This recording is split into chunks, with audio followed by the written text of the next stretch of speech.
how do I acknowledge that like I love something, but also I should let it go a little bit, was like one of the bigger themes I wanted to portray on this album.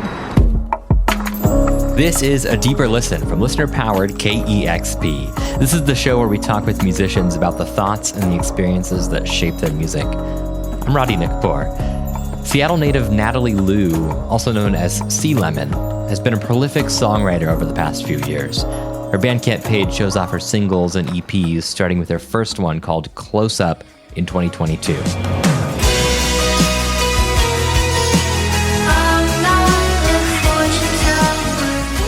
So when the time finally came for Natalie to release her first official album, she said, "You know, it's a big moment. It's something that like I kind of never thought would happen. So it's exciting to see it come to fruition."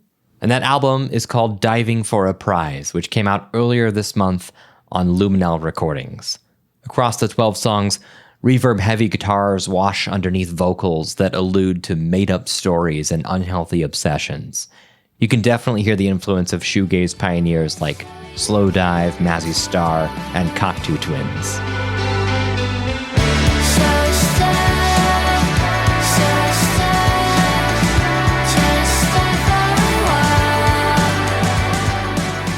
I got to talk with Sea Lemon about how she collaborated with the one and only Ben Gibbard, and we'll also break down some of the standout tracks on her album.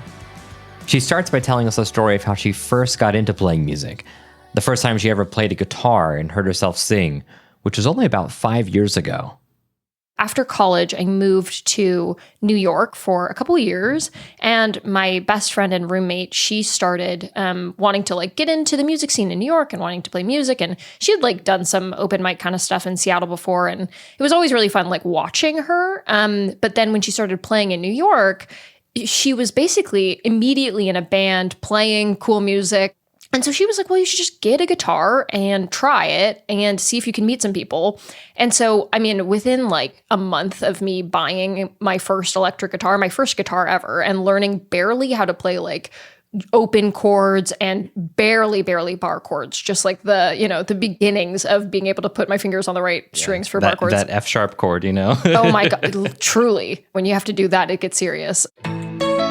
I found this group that this girl was looking for, people to join her project. And so the barrier of entry in like playing in New York felt like almost nothing. Like the very first show I ever played, I had somebody else tune the guitar off stage for me because I didn't know how.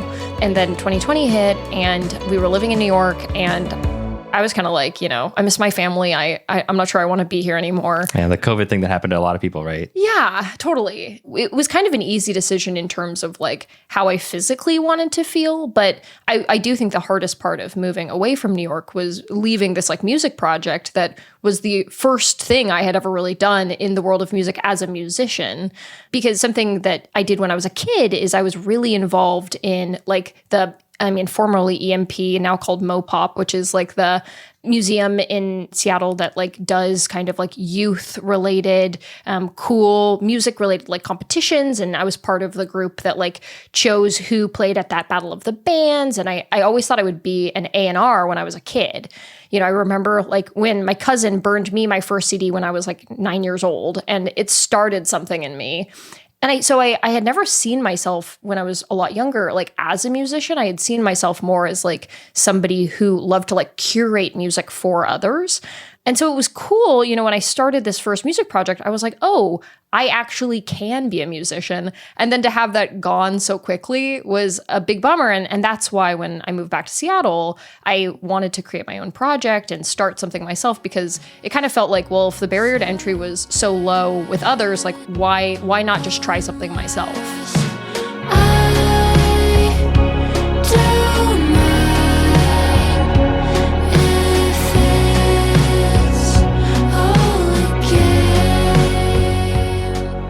I don't think there's enough people who like when they have an idea to be a musician, they just get overwhelmed with the prospect of it. But you just started tinkering in some software, right? I think it was Logic I was reading. Yeah. Learning not just the software, but like how to record your music and start layering things and really becoming a one-person band to start, right? You just start layering, okay, my guitar parts and your voice, right? I mean, I was reading you hadn't even heard yourself really sing Right. so much until then. So getting into that DIY spirit is one of the cool things about your story that I really like. Thank you. Yeah, I think that people who are not musicians, and I use musicians in like quotes, but people who don't like play music often with the intent of like releasing music, I think feel like, oh, it's like so difficult to like get started. And my thing is like technology, like Logic being so available and Logic looking like GarageBand, like it's fairly easy if you have some equipment to just try and get started and like use MIDI and have stuff sound kind of funky and wacky at first. But like it is so cool that it didn't feel like an impossible task for me to just like try for the first time. Within 5 years of that, as of the time of this interview, you are about to play 2 sold-out shows in Seattle for American football, some other shows, just going on tour in general. Not to mention opening for Death Cab for Cutie, one of your big influences. And I think one of the coolest things, not just playing alongside Death Cab on the stage, but you have Ben Gibbard on one of your songs, Crystals, which is on the new album. Seems that all I wanna do is sleep these days.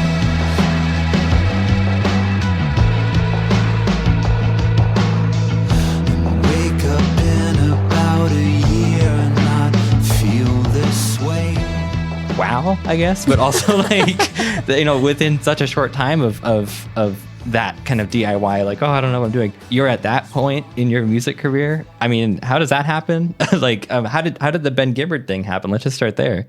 It's so crazy. I mean, also like, I'm not sure how much I want to share about this, but like I was an insanely big Death Cab fan as a kid.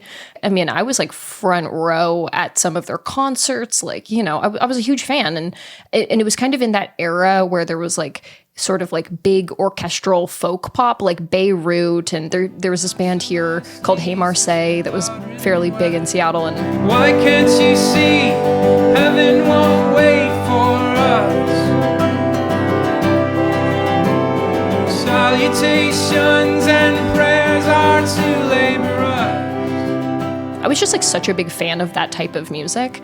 And so Death Cab was just like such an inspiration for me as a kid, even just like curating and burning CDs and making playlists. It's been amazing. Ben reached out to me over Instagram. Somehow he had found my music outside of realizing the fact that I was in Seattle, which is also so funny. It has ended up being like the coolest small little world ever. But when he reached out about that was amazing. And then we played a show together, a benefit concert, and we did a song together. And from there, we just kind of exchanged information and started, figuring out this track that we worked on. So it all came together so funnily, and it felt like the smallest world.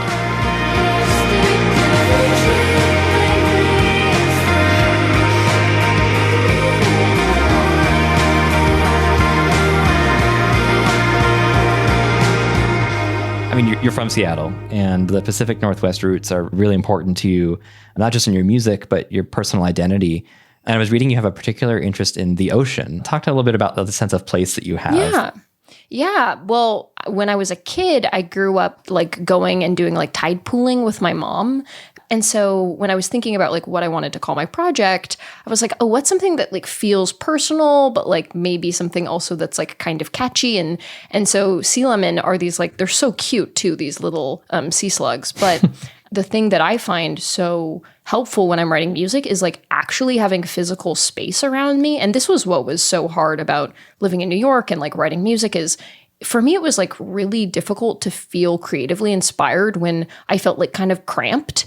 And so in Seattle, it's nice, I have like a little bit more space and more green area, and I can like look at plants and I can get in a mindset that inspires me to like write and already feel kind of peaceful and be in that headspace to be creative. So I don't think I would have pursued my own music in the same way had I stayed in New York. I feel like I hear some of those themes in some of your music too. I'm thinking about In the Flowers or Sunken Cost is, I always want to be in school, but all I want is to live in a warm cocoon.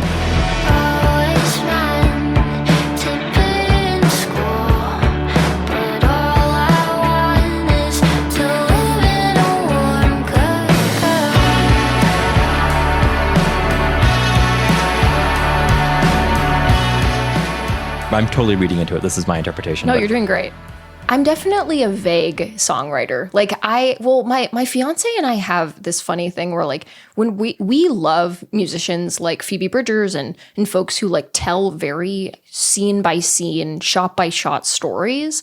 But when I write that kind of music, it always feels like I'm like using someone else's storybook of how they write and then trying to cram my own words in there. And it ends up being almost like a parody of that kind of music. And so I like to start vaguer and like more open-ended and have folks be able to like interpret how they will, just because like it's never felt natural to me to like give a really, really specific story. But also I'm thinking about like the sound on Diving for a Prize, your album. I was listening to some of your earlier music too. Like the song Eraser kind of has this like upbeat, more pop sound. I'm wondering if it was more deliberate or just, what happened as you were writing the songs in this album.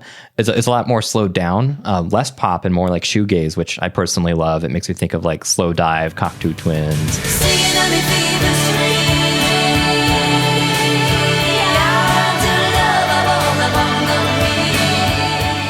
It's music for walking through a park and thinking about your life, like I think it's good for that. Or like at night, like you can't sleep and you just like pop it on and you're just like, I love that. I need to think about stuff. So was that a very like deliberate choice in like slowing down your music or is that just what came out or, No, definitely it was.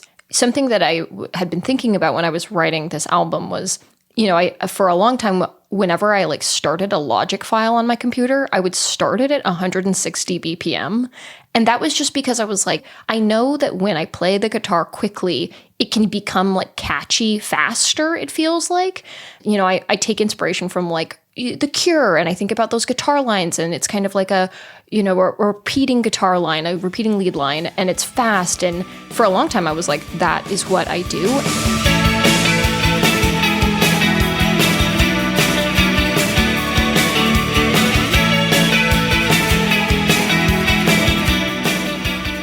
And then I found myself like always kind of going into the same formula for writing music. And this album, I specifically was like, I want to play slower and I want to make sounds that I haven't made before. That's a funny way of saying, make it feel kind of like a different genre. But it was really exciting. And I think because I gave myself like the whole album to make those decisions rather than like, we've got a couple singles, like how are we going to make that sound catchy and fast? And I feel like I gave myself the opportunity to be weirder with it, and therefore weirder for me was like slower. I like the way you phrased that too, because first of all, the fact that you're willing to challenge yourself as a musician is a healthy way to move forward and keep writing music. But let me be clear, there are some up-tempo pop bangers on Diving for a Prize, like Rear View and Cynical. Both of those songs are faster tempo, like get me going.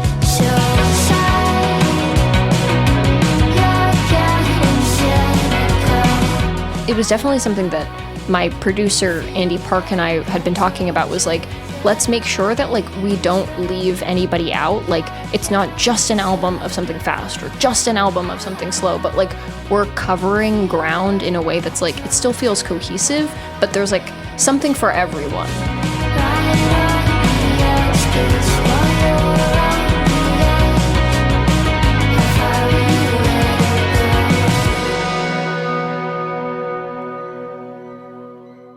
There's a couple other tracks I wanted to talk specifically about now. The opening track, right? Thought for You.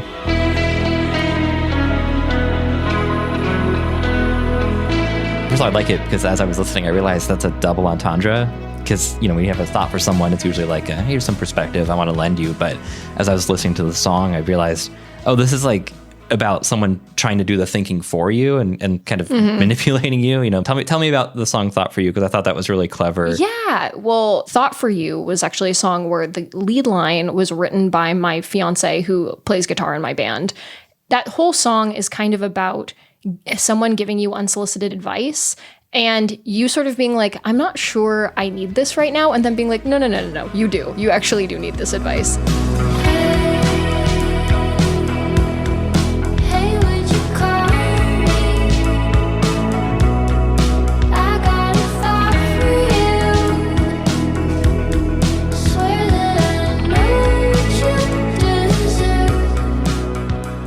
doesn't even matter what someone is saying, but if they say it with full confidence, just 100% confidence, you're like, oh, maybe I'm actually wrong and maybe they're right. And something, as I get older, I'm like, just because someone is truly confident does not mean it's correct. And that took me a really long time to figure out. I think it's up to a person to decipher like whether advice is good. And that's kind of what that song is about, is someone telling you, hey, I have a thought for you. Like, I think that you should do this thing. And you being able to say, I'm going to be able to take what I want from that or not. And I have to be able to make that decision for myself. You know, talking about your Northwest roots, Silver is a song. The lyric in that song, Silver, is sunless morning every day. Silver never looked so gray.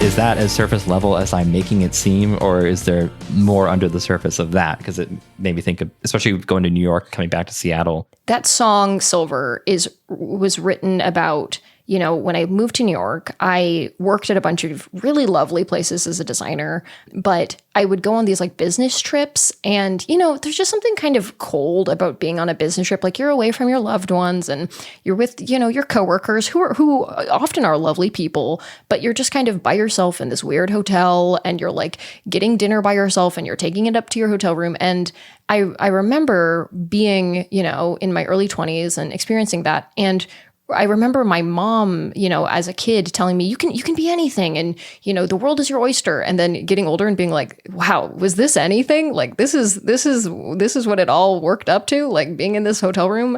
And so Silver is kind of about like having the ideas that I had as a kid of like what adult life would be like, just kind of like thrown in my face, and be like, wow, it's actually a lot more boring and normal and sometimes kind of depressing than you would imagine. And that's what that like Silver never looked so gray line is about, is, you know, the things that were silver in my childhood kind of became grayer as I got older. And it's important, I think, for me to share too with that song, is that like the intent was never like, oh, like going on business trips is inherently a bad experience. And it's kind of just about like how your outlook on things like room service as a kid are so much better than as an adult. You're like, it comes for free, and it comes up on like a little wheeling cart, and there's like fresh berries. And as you get older, you're like, I don't know, this was definitely like in a freezer, and then they de-thawed something, and now it's like gross.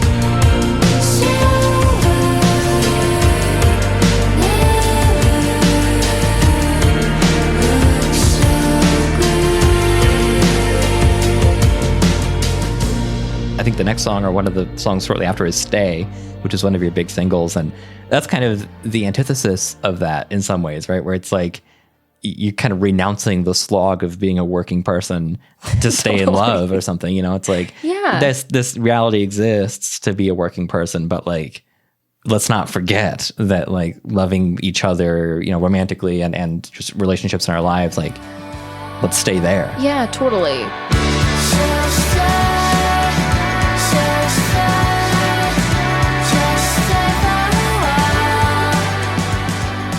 That song is so funny. It was originally inspired by this elderly security guard that I saw who was working at a thrift store, and he was like in a full suit. I mean, he must have been like in his late 70s, 80s. And he was just fully asleep on the couch of the thrift store and like not being a security guard at all. And the whole thing, I was like looking at him and I was like, man, like this thrift store doesn't even really need a security guard. Like, what is this guy doing here? Like, why is he working here? He seems like he's like of retirement age. And it got me just thinking about like how much I wished that I could just say to this person, like, I want you to be able to not do this and not worry and like not have to be asleep on this couch and just be at your home or with your loved ones and like not worry about whatever is happening. And that's what Stay is sort of about at large, is saying to your friends, like, yeah, and your loved ones and you know, your partner, saying, I just want you to be able to like relax and take a breath, and like with me, you don't have to worry about those things.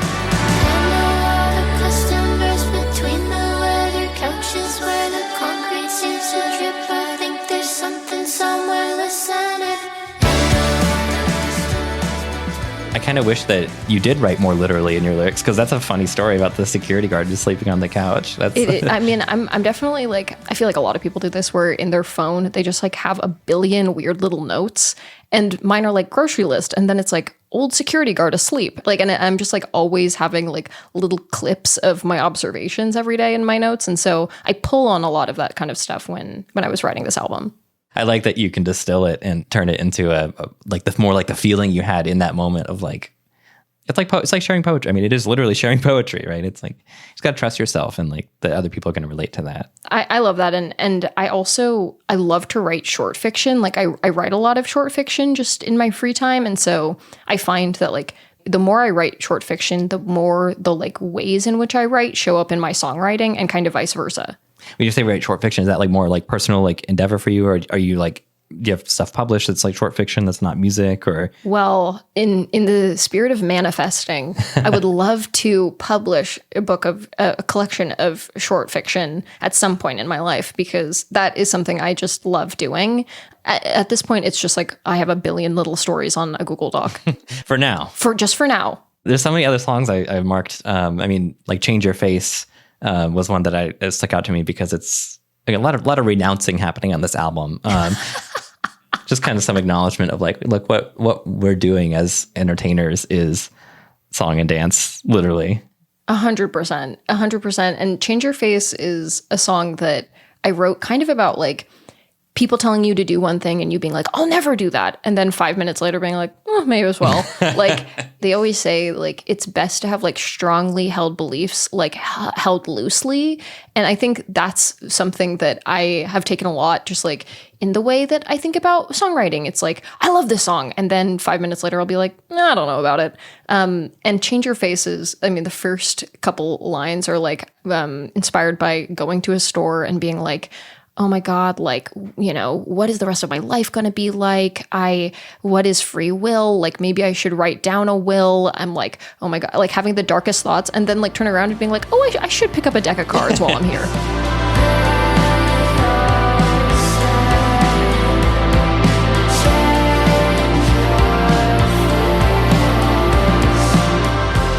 Just like having no like attention span for one thing or another, and being kind of willing to be like, well, maybe I was wrong, and maybe I should move to East Hollywood. Like, may as well. I don't know. Like, I always said I wouldn't, but here I am, and it's okay to change your mind.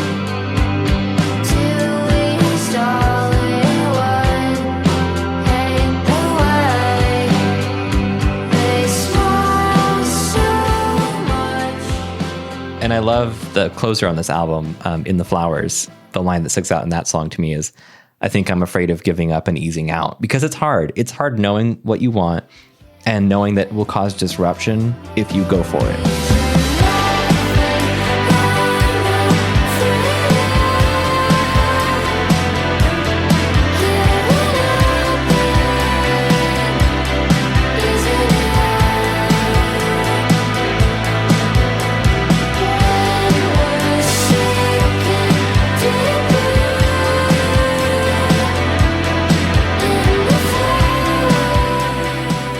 I think that's something that I took from really the whole album, but that line in the last song really distills it really nicely for me. Thank you.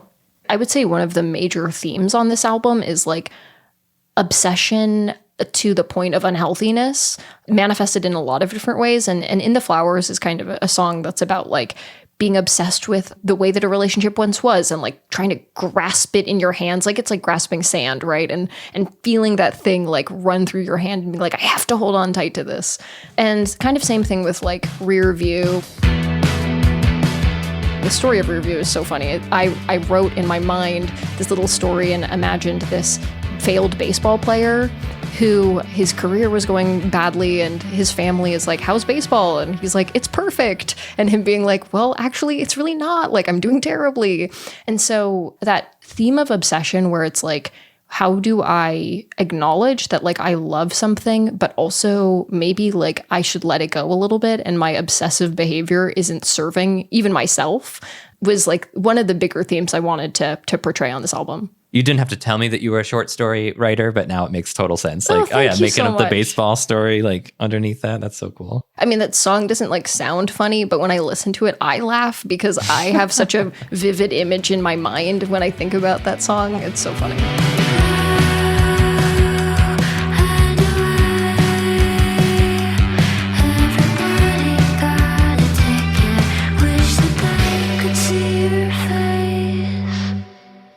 I feel lucky to get to talk to you because I can see how much the momentum is really big for you. And I'm just wondering, how are you doing with that, especially like your personal life? Like you mentioned fiance, like you feel it's all balancing really well. I mean, you know, I think that's really, you have so many cool things going on right now. Oh, thank you. And I think that's a lot of people would have not be able to balance, but it sounds like you're doing okay with all of it. You know, it's all really exciting.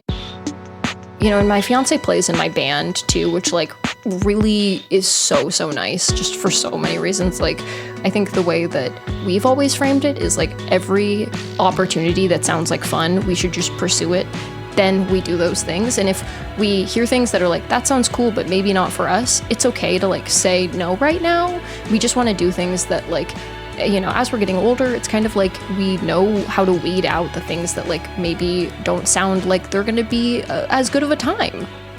I think after this summer, we're getting married, and then I'm going to kind of take a beat. I kind of am going to let myself like sit with this one for a little bit. And I've been doing some more like actual short fiction writing, and I even recently I bought a printer, and I've been getting into like analog like animation recently, and like doing kind of like not stop motion, but more where you like scan in images and you do frame by frame.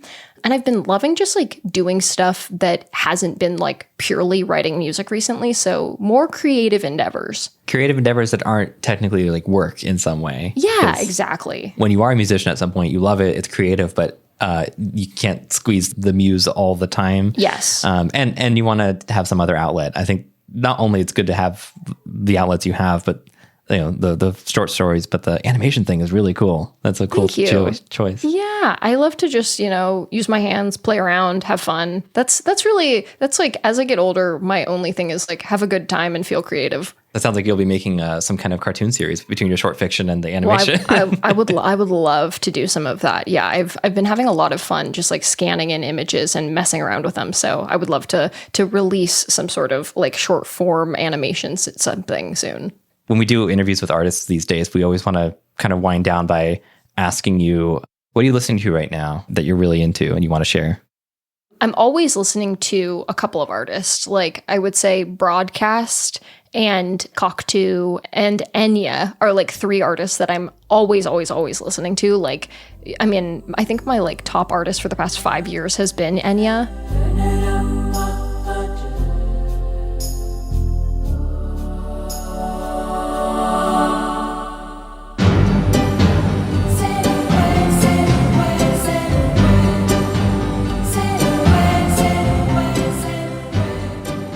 But the artist that I've been listening to recently a lot, ML Buke, I don't know how to pronounce her name. I'm obsessed with her music. I think her most recent album was like totally inspirational and so cool, and I've been listening to her a lot.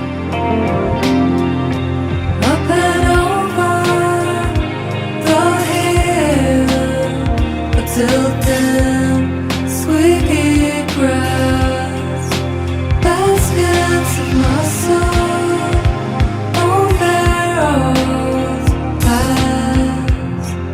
And then other artists that I've been listening to, my friend Lexi goes by Mini Trees, and I think she is just like an incredible, one, performer, but two, just like has such a unique way of like stringing melodies together and writing instrumental parts.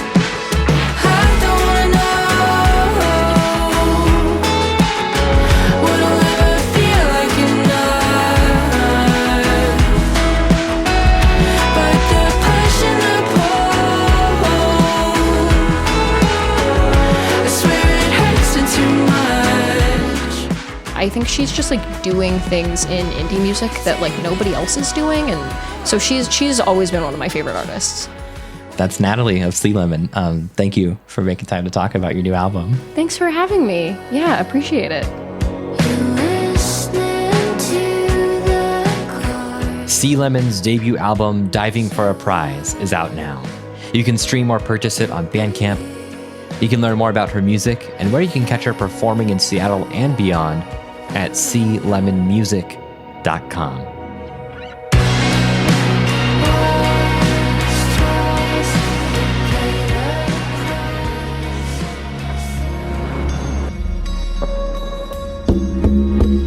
And that was a deeper listen.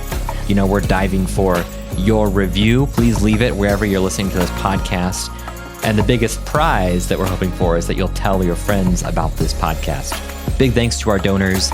We know it's a big commitment to make a monthly donation and become an amplifier. So if that's too much for you, we still appreciate one-time donations when you can give them.